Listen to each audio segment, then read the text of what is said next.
बिस्मिल्लाहिर्रहमानिर्रहीम। अस्सलाम वालेकुम वरहमतुल्लाहि वबरकातुहू।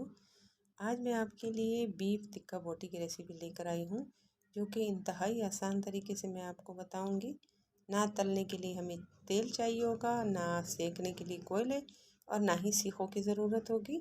इसी तरीके से आप मटन और चिकन भी बना सकते हैं। बहुत ही जूसी और सॉफ्ट बोटी बनेगी। तो स्टार्ट करते हैं। सबसे पहले हम मसाला रेडी करेंगे। 1 चम्मच लाल मिर्च पाउडर, आधा चम्मच हल्दी पाउडर, 1 चम्मच धनिया पाउडर, आधा चम्मच ज़ीरा पाउडर, 1/4 चम्मच काली मिर्च का पाउडर, आधा चम्मच गरम मसाला पाउडर, और थोड़ा सा अदरक और लहसुन का पाउडर यानी 1/4 चम्मच आप ले लें।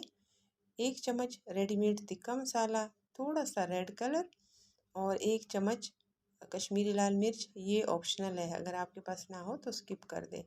मसाला अच्छे तरीके से रेडी हो गया है। मैंने इसके अंदर नमक भी डाला है, लेकिन नमक जो है मैं डालना भूल गई थी, बाद में डाल दिया था। और यहाँ पे मैंने बीफ को अच्छे तरीके से वॉश करके पानी डाल दिया। 1 चम्मच नमक और सिरका डालकर 1 घंटे के लिए इसको सोक करके रख दूँगी। और इस तरीके से हमारी जो बीफ है बहुत ही जो है जूसी बनेगी। अब पानी निकाल कर 1 घंटे के बाद इसके अंदर मसाला डाल दिया और अदरक लहसुन का पेस्ट डाल के अच्छे से मिक्स कर लिया है। मिक्स करने के बाद इसके अंदर 1 लेमन का जूस डालेंगे, और साथ में 2 बड़े चम्मच तेल के भी डालेंगे, कुकिंग ऑयल के, ताकि हमारी बोटियाँ बहुत जूसी और शाइनी बने।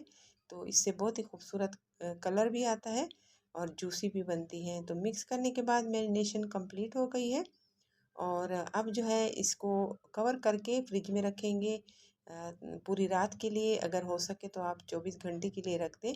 तो इससे जो है बहुत ज़्यादा जूसी बोटी बनती है और बहुत ज़्यादा मसालेदार बनती है। मसाला अच्छे से उसके साथ मिक्स हो जाता है, लग जाता है उसके ऊपर। तो मैंने फॉइल पेपर चढ़ा दिया है, आप ढक्कन भी रख सकते हैं। और इसके बाद ये मेरे पास मोटी वाली नमक है, जिसको रॉक सॉल्ट कहते हैं। इसकी मोटी मोटी डलियाँ भी होती हैं, वो भी नमक की दुकान से आपको मिल जाता है। आप इसके ऊपर डायरेक्टली भी बोटियाँ रख सकते हैं, चाहे चिकन हो चाहे मटन हो, कोई भी।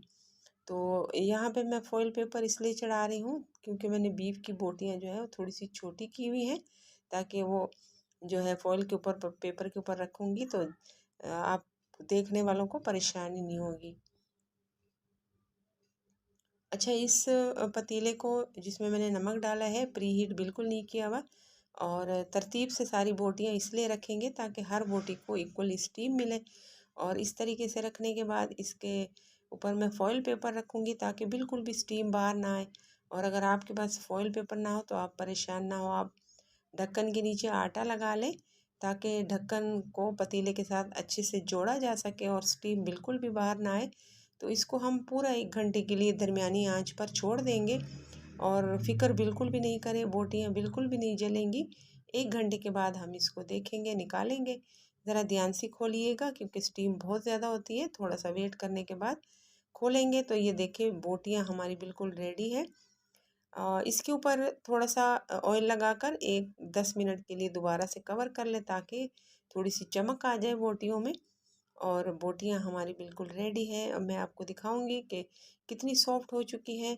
और आप इसको आसानी से देखो तोड़ सकते हैं। आप चटनी और केचप किसी भी चीज़ के साथ सर्व कर सकते हैं, सैलड के साथ।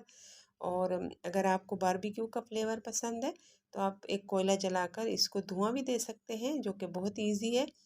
और उम्मीद है आपको ये वीडियो पसंद आई होगी, आसान लगी होगी। शेयर करना, लाइक करना और चैनल को सब्सक्राइब ज़रूर करना। शुक्रिया।